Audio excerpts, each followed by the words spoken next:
respected guests, principal, teachers and all my friends.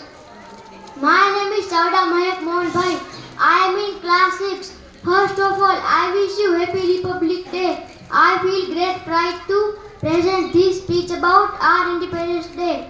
This day is most important day for all of us because in 1947 we got independence from British rule.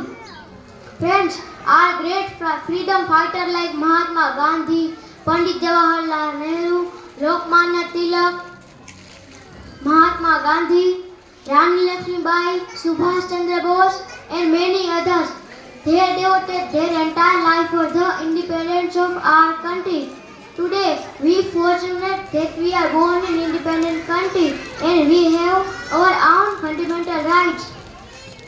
Our brave soldiers fight continuously on borders to protect our country.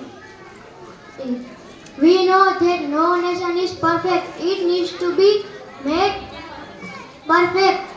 It is our responsibility to sincerely perform our duty and progress together for the growth and development of our country.